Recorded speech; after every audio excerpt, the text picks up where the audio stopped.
When struggling single mother Sophie Bennett accidentally texts a powerful stranger instead of her brother, asking for $40 for baby formula, she has no idea that this simple mistake will transform her life forever. The mysterious benefactor turns out to be billionaire CEO Nathan Cross, a man haunted by his own tragic past. What begins as an act of charity becomes something far more complicated when Nathan offers Sophie a job that seems too good to be true, because it is. Hired to uncover corporate fraud, Sophie soon finds herself caught in a dangerous web of corruption, betrayal, and conspiracy. As the stakes escalate and threats close in, Sophie must decide who she can trust, the enigmatic CEO who brought her into this world, or her instincts telling her to run. But when your child's safety hangs in the balance and your heart has already started to betray you, some choices become impossible. A story of desperate beginnings, dangerous secrets, and the unexpected places we find love when we stop looking for it. Sophie Bennett stared at her phone, hands trembling as she typed the message. Ryan, I hate to ask again, but I need $40 for Maya's formula. I get paid Friday. I promise I'll pay you back. She hit send before doubt could stop her, then collapsed against her threadbare couch. The baby monitor crackled with soft breathing sounds from her 6-month-old daughter. Sophie had exactly $2.13 in her checking account, no formula, and had already watered down the last bottle more than she dared admit. The text was humiliating, but pride meant nothing when measured against her daughter's hunger. 3 miles away, in the penthouse office of Apex Technologies, Nathan Cross's phone buzzed. The 42-year-old CEO glanced at the notification, expecting another merger update from his executive team. Instead, he found himself reading a message clearly not intended for him. Nathan frowned, running a hand through his salt and pepper hair. Few people had this personal number. This was obviously misdirected. Yet something about those desperate words made him pause. Sophie's phone pinged with a response that stopped her heart. I think you have the wrong number. I'm not Ryan. Horror washed over her as she checked the digits. She'd mistyped the last number of her brother's new phone. I'm so sorry. Please ignore that. Wrong number. She tossed her phone aside, mortification burning through her exhaustion. Another failure in an endless string of them. Nathan couldn't explain why he didn't simply dismiss the exchange and move on. Perhaps it was the mention of a baby. Maybe it was just a welcome distraction from the cutthroat negotiations consuming his life. Is your baby going to be okay? He typed, surprising himself. Sophie blinked at the response. Why would a stranger care? Caution warred with exhaustion. We'll manage. Sorry to bother you. I could help, came the immediate reply. No strings attached. Sophie nearly laughed. In her experience, there were always strings. Thanks, but I don't take money from strangers. Smart policy, Nathan replied, then added, I'm Nathan. Now I'm not a stranger. What formula does your baby need? Sophie stared at the message, torn between suspicion and fragile hope. Why would you help someone you don't know? Nathan looked out over the city skyline. His assistant would say he was procrastinating. His ex-wife would say he was being impulsive again. Both would be partially right. Let's just say I've been fortunate. And I remember when I wasn't. It wasn't the whole truth, but it wasn't a lie either. Sophie's exhaustion clouded her judgment. She hadn't slept more than 3 consecutive hours in weeks. Gentle Care Plus. Maya has colic, and it's the only brand that helps. It was also the most expensive one on the shelf. I don't feel right about this. What's your Venmo? Nathan asked. Sophie hesitated, then sent her username. What did she have to lose? Seconds later, her phone buzzed. Sophie gasped. This Nathan hadn't sent $40. He'd sent $400. This is too much. I can't accept this. Consider it in advance for the next few months. One less thing to worry about. Tears blurred Sophie's vision. She hadn't cried when she'd been laid off 2 months ago. She hadn't cried when Ryan moved across the country for work, leaving her without her safety net. She hadn't even cried when her landlord slipped the late notice under her door. But this unexpected kindness from a complete stranger broke something loose inside her. "Thank you," she typed simply. "You're welcome, Sophie. Take care of Maya." Hours later, as Sophie returned from the store with formula and groceries, something made her blood run cold. She had never mentioned her daughter's name to this stranger. The next morning, Sophie woke to another message from the mysterious Nathan. "Hope you and Maya had a better night. I have a proposition for you." Sophie's guard immediately went up. "Here it comes," she thought bitterly. The strings. What kind of proposition? Professional, not personal. "I run a company called Apex Technologies. We need someone with accounting skills for a short-term project. Your brother Ryan mentioned you were looking for work." Sophie nearly dropped her phone. "How do you know my brother? How do you know I'm an accountant?" Her heart raced as she checked her social media profiles, all set to private. "I apologize for the intrusion. After our conversation, I was curious. Your number is very similar to Ryan Mitchell's, who works in my HR department. When I mentioned the wrong number text to him this morning, he realized who you must be. He speaks highly of your accounting skills." Sophie sank onto her couch, relief and wariness battling for dominance. It was a reasonable explanation, but still unsettling. So this was all just a coincidence? Completely. But perhaps a fortunate one for both of us. We genuinely need help with a project, reconciling accounts before a merger. 3-month contract with possibility of permanent placement. Would you be interested in interviewing? Sophie's mind raced. It seemed too perfect, too convenient. Yet her brother did work in HR at some tech company. She'd never paid much attention to the details. She'd been sending out resumes for weeks with no response. Could she really afford to turn down this opportunity? "I'd be interested in hearing more, but I'd need flexibility. I have Maya, and childcare is. We offer on-site childcare for employees. And flexible working hours. Come in tomorrow at 10 a.m. I'll tell reception to expect you." As Sophie prepared Maya's morning bottle, she couldn't shake the feeling that something wasn't adding up. The coincidence seemed too perfect. But with her savings depleted and rent due, did she really have the luxury of questioning this gift? What she didn't know was that across town, Nathan Cross was having second thoughts about his impulsive decision, wondering if he'd overstepped in ways that would haunt them both. Apex Technologies' headquarters loomed above Sophie like a gleaming monolith of glass and steel. She adjusted Maya's carrier, straightened her only professional blazer, thrifted but presentable, and pushed through the revolving doors. The security guard smiled as she approached. "Sophie Bennett?" he asked before she could speak. At her surprised nod, he continued, "Mr. Cross's office is on the top floor. Grace will meet you at the elevator." The smooth efficiency with which she was escorted through the building only heightened Sophie's sense of unreality. This wasn't how job interviews usually went. An elegant woman in her 50s met her as promised and led her not to a conference room or HR office, but directly to a corner suite with views that made Sophie momentarily forget her anxiety.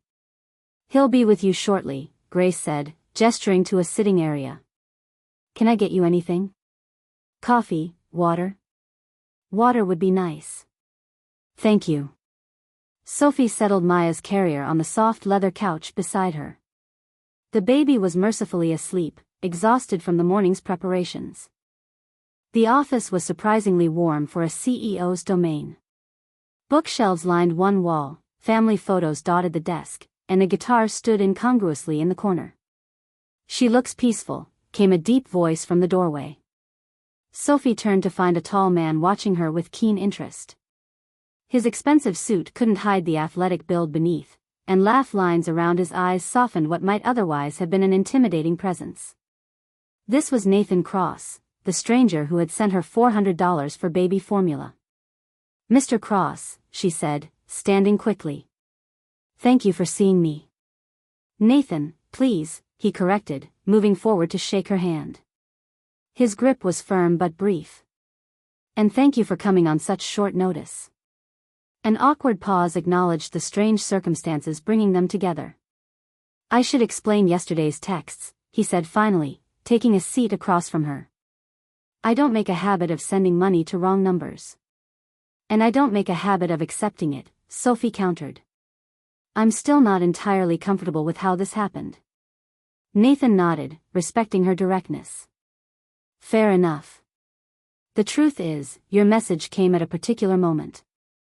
Yesterday was the anniversary of my daughter's death. Sophie's breath caught. I'm so sorry. Emily would have been 8, he continued, his eyes drifting to Maya. Leukemia. She fought for 3 years.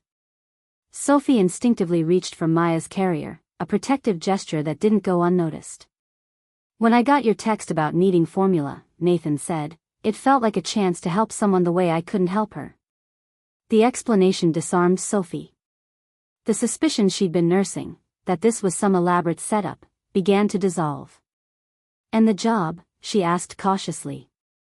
Completely legitimate, he assured her. The connection with your brother was coincidental. But when I mentioned the wrong number story to HR this morning, Ryan recognized the situation immediately. He's been worried about you. Sophie felt a flush of embarrassment. Ryan doesn't know how bad things got. I didn't want him to worry when he's just getting established himself. Family pride, Nathan noted with understanding. I know something about that too. He handed her a folder. These are the details of the position. 3 months, full benefits, competitive salary. We're preparing for a merger and need someone to reconcile discrepancies in our financial records. Sophie scanned the documents, her accounting background immediately spotting the considerable salary, more than she'd made at her previous job. This is very generous for a temporary position. We pay for quality, Nathan replied simply. Ryan showed me your resume. 2 years at Deloitte, top of your class at Georgetown. You're overqualified, if anything. Grace returned with water and coffee, providing Sophie a moment to collect her thoughts. Why didn't you just tell me who you were from the beginning? She asked after Grace left. In the texts. Nathan sipped his coffee, considering. Would you have believed me? Hi, I'm a CEO. Let me help you. Probably not, Sophie admitted. And then there's the fact that this is rather unorthodox, he added. The board would have questions about me personally reaching out to a candidate. Maya stirred in her carrier, making small noises that Sophie recognized as the prelude to a full-blown hunger cry. With practiced movements, she lifted the baby and reached for the diaper bag. May I? Nathan asked, gesturing to a door near his desk. There's a small kitchenette through there. More private. Sophie nodded gratefully and slipped into what turned out to be a well-appointed private break room. As she prepared Maya's bottle, her mind raced through her options. The job seemed legitimate. The company was reputable, she'd looked it up on her phone during the subway ride.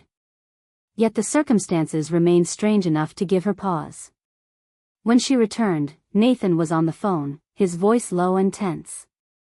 I don't care what Patterson thinks. We're not selling that division. Because I gave my word to those employees, that's why. He caught sight of Sophie and quickly ended the call. Sorry about that. Merger negotiations are always tense. Sophie settled back on the couch with Maya in her arms. It sounds complicated. Business usually is, he replied, watching as she fed the baby. You're good with her. I had to be, Sophie said softly. Her father left when he found out I was pregnant. It's just been us. Nathan's expression darkened momentarily. His loss, he said simply. The conversation shifted to job specifics, hours, responsibilities, project timeline. Sophie found herself relaxing as they discussed familiar accounting territory. This at least made sense to her. One last thing, Nathan said as their meeting drew to a close. The on-site daycare is excellent, but it currently has a waiting list. Until a spot opens for Maya, would you be comfortable working from my private office suite? There's a small conference room you could use, and Maya would be welcome. The offer took Sophie by surprise. That's unusually accommodating. I told you we need your skills, Nathan replied, though something in his expression suggested there was more to it. And the work needs to be kept confidential given the sensitive nature of the merger. As if on cue, Grace appeared at the door. Mr. Cross, your 10:30 is waiting. Nathan stood, extending his hand again. So, Sophie Bennett, do we have a deal? Sophie hesitated only briefly before taking his hand. Yes. Thank you for the opportunity. Perfect. Grace will help you with the paperwork. You can start Monday. He paused at the door.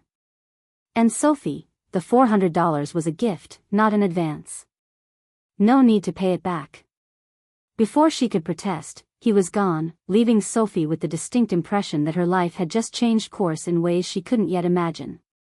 What she didn't see was Nathan stopping in the hallway, removing a photo from his wallet, a woman holding a baby girl, and staring at it with complex emotions before tucking it away and straightening his shoulders.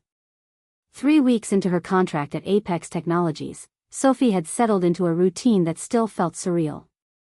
Each morning, she and Maya would take the elevator to the top floor, where Grace would greet them with a warm smile and often coffee for Sophie. The small conference room adjacent to Nathan's office had been transformed into a functional workspace, complete with a portable crib for Maya's naps.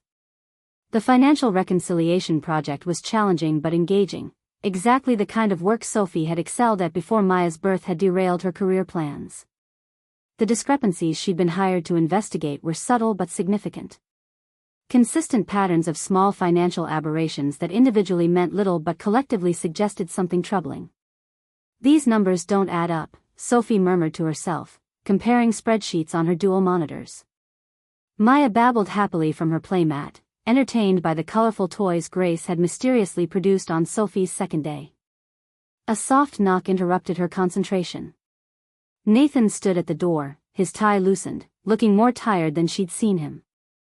Making progress? He asked, entering and immediately crouching down to greet Maya, who squealed in delight. The baby had grown inexplicably attached to Nathan, reaching for him whenever he appeared. Sophie replied, watching their interaction with a mixture of warmth and caution. But I found something concerning in the Harrison acquisition accounts. Nathan's focus shifted immediately. Show me. Sophie pulled up the relevant files, explaining the pattern she discovered. These variances are too consistent to be accidental. Someone's been systematically siphoning small amounts from multiple accounts, then covering their tracks with adjusted entries. Nathan's expression darkened as he studied the screen. How much are we talking about? About $3 million over the past 18 months, Sophie said quietly. You're sure? It's why you hired me, isn't it? She countered. To find exactly this kind of thing. A flicker of something, guilt, concern, crossed Nathan's face. Yes. Of course. He straightened, running a hand through his hair. I need you to prepare a complete report. Don't share this with anyone else yet. Not even Ryan. Not even your CFO? Sophie asked, surprised. Nathan's jaw tightened. Especially not Marcus. Not until we know more. After he left, Sophie sat back, troubled by the exchange. Why would the CEO want to keep potential embezzlement from his chief financial officer unless... No, she muttered to herself. Don't go creating conspiracies. But the seed of doubt had been planted. That evening, after putting Maya to bed in their now considerably more comfortable apartment, thanks to her Apex salary, Sophie began her own investigation. By midnight, she had compiled a disturbing timeline. The financial discrepancies had begun shortly after Marcus Sterling had been appointed CFO, following the unexpected resignation of his predecessor. The next morning, Sophie arrived earlier than usual, determined to speak with Nathan before the day's meetings began. She found his office dark, which was unusual. He typically arrived before everyone else. A text notification lit up her phone. Emergency board meeting. Use the time to finish your report. We'll talk later. N. The vague message did nothing to ease Sophie's growing unease. She settled Maya in her play area and dove back into the financial records, expanding her search parameters. By lunchtime, her suspicions had solidified into certainty. Someone high up in Apex was systematically embezzling funds, and the pattern suggested intimate knowledge of the company's financial oversight systems. Sophie was so engrossed in her work that she didn't notice Marcus Sterling until he was standing in her doorway, his imposing figure blocking the light. "Ms. Bennett," he said smoothly. "Hard at work, I see." Sophie instinctively minimized her screen. "Mr. Sterling. Can I help you?" The CFO's smile didn't reach his eyes. "I understand you've been working on some special project for Nathan." Curious that he didn't involve the finance department. "Just some reconciliation for the merger," Sophie replied vaguely, her heart racing. "Nothing exciting." Marcus stepped further into the room, glancing at Maya, who watched him with solemn eyes. "Convenient arrangement you have here. Private office, bringing your child to work.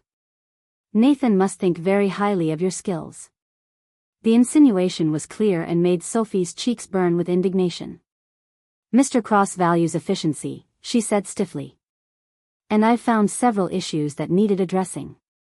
"I'm sure you have," Marcus replied, his tone making it clear he believed something entirely different was going on. "Just remember, Ms. Bennett, Apex was doing fine before you arrived, and it will continue long after your temporary position ends." After he left, Sophie sat shaking, both angry and frightened. The confrontation confirmed her suspicions that Marcus saw her as a threat. But it also suggested something worse, that others in the company might perceive her special arrangement with Nathan as something inappropriate. She was still processing the encounter when her phone rang with an unfamiliar number. "Sophie Bennett speaking," she answered professionally. "Ms. Bennett, this is Detective Morrison with the Financial Crimes Division." The woman's voice was brisk and official. "I understand you're currently employed at Apex Technologies." Sophie's blood ran cold. "Yes, that's correct. We're investigating some irregularities in Apex's accounts. I'd like to ask you a few questions." I'm not sure what I can tell you," Sophie stammered, looking anxiously toward Maya. "Perhaps we should continue this conversation at our office," the detective suggested. "This afternoon, if possible."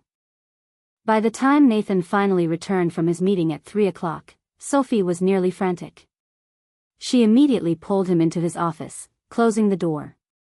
"The police called me," she blurted out. "Financial Crimes Division. They want me to come in for questioning.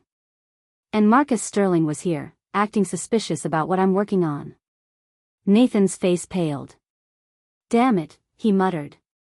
"This is happening faster than I expected." He paced the length of his office, then turned to her with unexpected intensity. "Sophie, I need to tell you something, and I need you to trust me." "Trust you?" she echoed incredulously. "Nathan, what's going on? Am I being set up for something?" "No," he said firmly. "The opposite.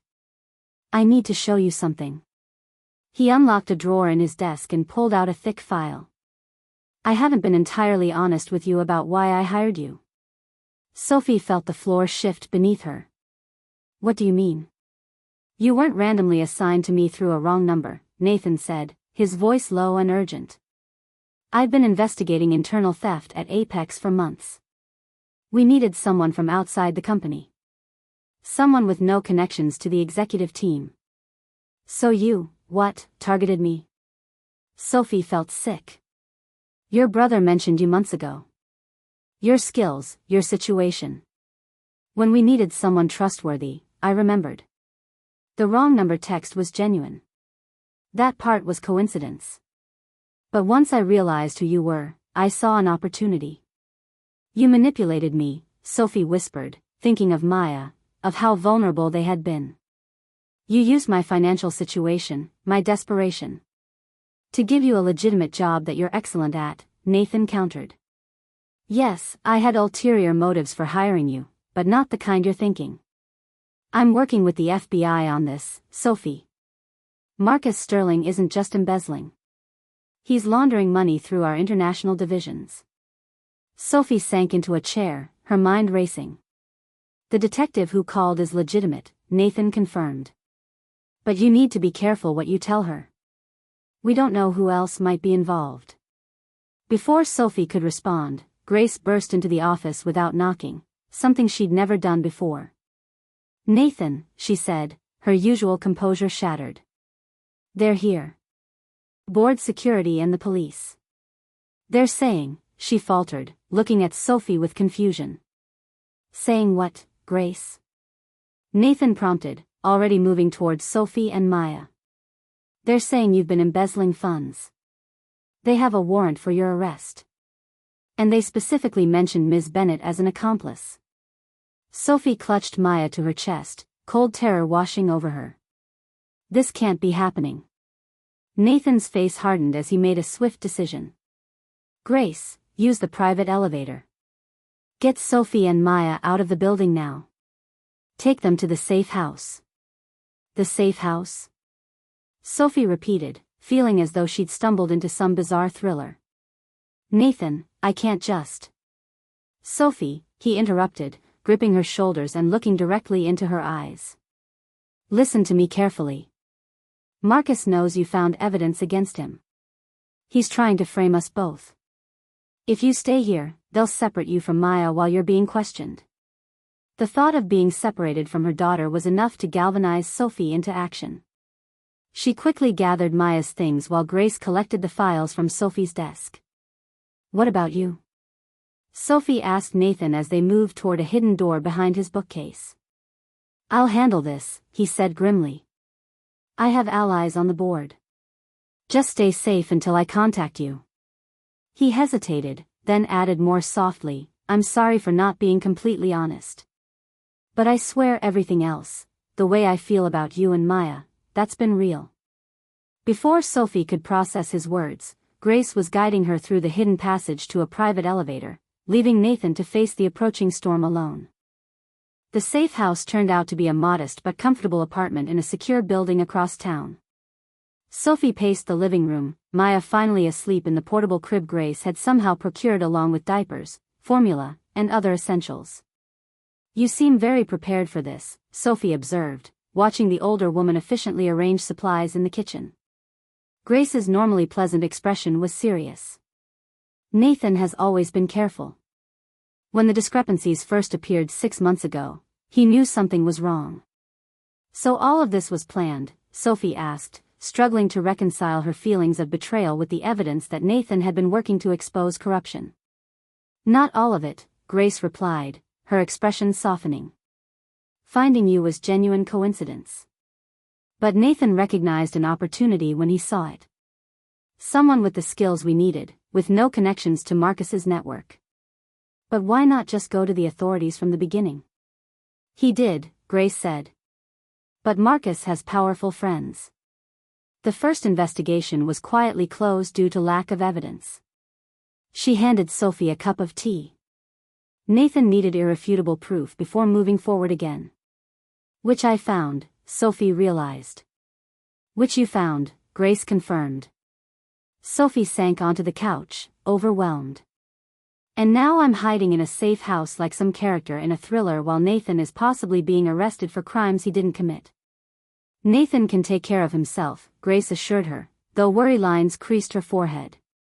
He's been preparing for this confrontation for months. Hours passed with no word. Sophie tried to distract herself by reviewing the files Grace had saved, looking for anything that might help Nathan's case. Around midnight, her phone buzzed with a message from an unknown number. Are you safe? Yes, she typed back cautiously. Is this? It's me. Had to ditch my regular phone. Police took my devices, but released me for now. Marcus is playing this carefully, making it look like he's the one who discovered the embezzlement. What happens now? Sophie asked. Now we use what you found. My contact at the FBI is meeting us tomorrow. 10 a.m. Sophie stared at the message. Us? If you're willing.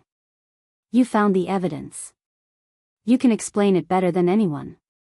Sophie glanced at Maya, sleeping peacefully, unaware of the chaos surrounding them.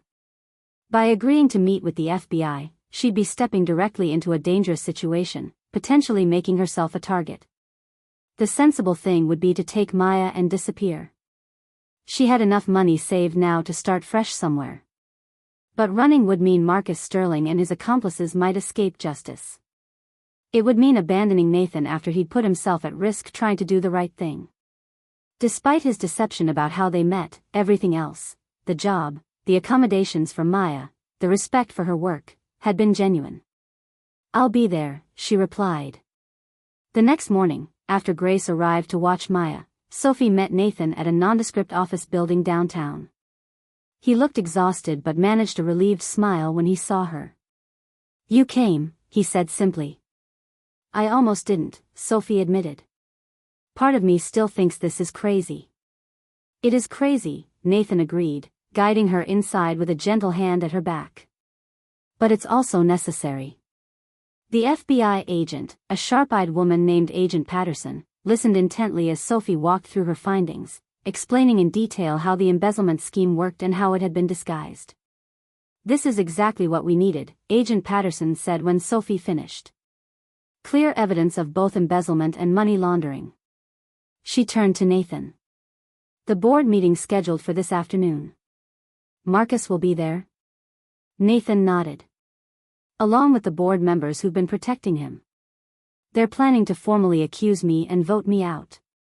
"Perfect," Patterson smiled thinly. "We'll be ready." The plan was straightforward but risky. Nathan would attend the board meeting as expected. Sophie would wait with the FBI team in an adjacent room, ready to present her evidence once Marcus made his accusations. The timing would be crucial. They needed Marcus to explicitly lie to the board with federal agents present. As they prepared to leave for Apex Technologies, Nathan pulled Sophie aside.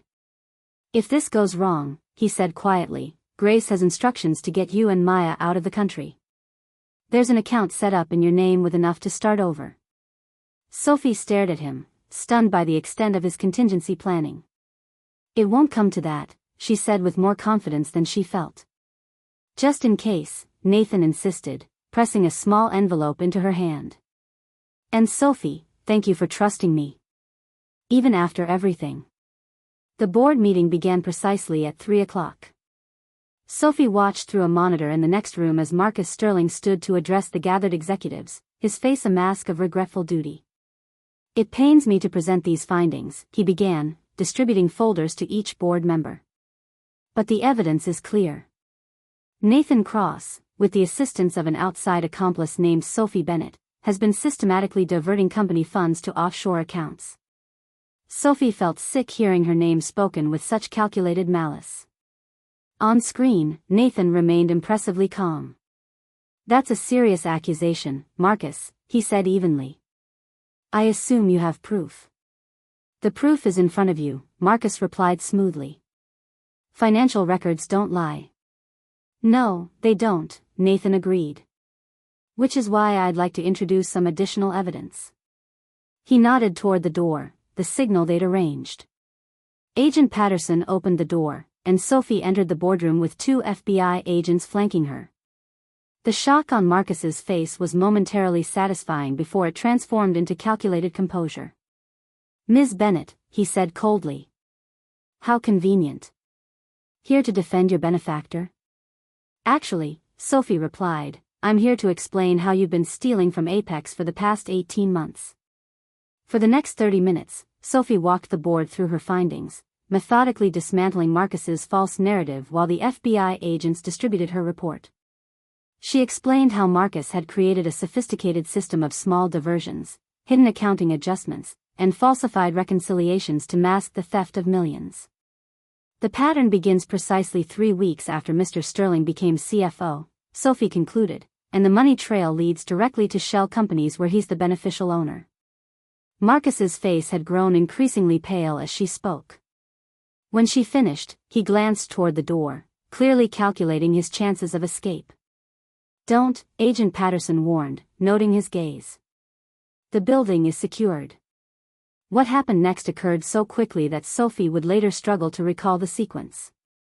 Marcus lunged across the table toward her, something metallic flashing in his hand. Nathan moved without hesitation, placing himself between them. There was a moment of chaotic struggle, shouts from the agents, and then Marcus was on the floor, restrained. "Nathan!" Sophie cried, seeing blood spreading across his shirt. "It's just a scratch," he assured her, though his grimace belied his words. "Though I might need a new shirt for the rest of this meeting." 6 months later.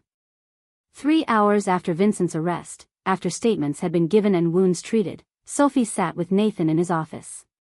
Grace had brought Maya, who was contentedly exploring a new stuffed bunny while the adults processed the day's events. "So what happens now?" Sophie asked, watching Nathan gingerly adjust the bandage on his arm. "Professionally, damage control. The company will survive this, though the merger might be delayed." He hesitated. "Personally, that depends on you." "On me?" Nathan met her gaze directly.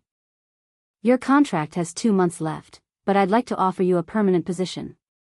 Head of Internal Audit, reporting directly to the Board for Independence." Sophie blinked in surprise. "That's a significant promotion." "You've more than earned it," Nathan said sincerely. "You saw what experienced executives missed or chose to ignore. Apex needs someone with your integrity." Sophie looked at Maya, now falling asleep clutching her bunny.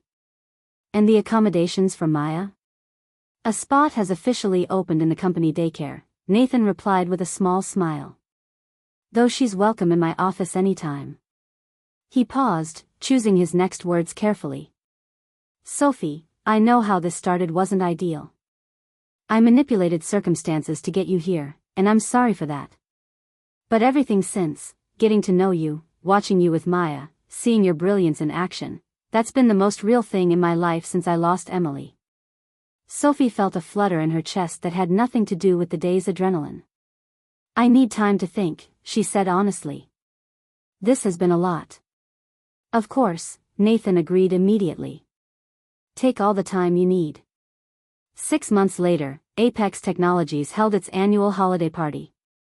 Sophie, now established in her role as head of internal audit, watched with pride as her team received recognition for implementing new financial safeguards.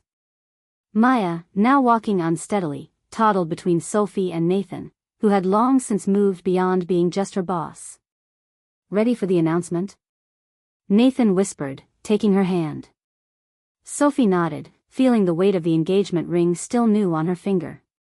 They had taken things slowly, building trust deliberately after their unusual beginning. The board already knew about their relationship. Transparency had become Sophie's watchword in both her professional and personal life. As Nathan called for attention and shared their news with the gathered employees, Sophie reflected on the text message that had started it all, a desperate plea sent to a wrong number that had somehow found exactly the right person. Though she still teased Nathan about his knight in shining armor complex, she couldn't deny that sometimes the most unlikely beginnings led to the most perfect endings. Later that night, as she tucked Maya into bed in their new home, the three of them together at last, Sophie whispered a truth that still amazed her. Sometimes the mistakes we think will break us are actually pointing us toward where we're meant to be.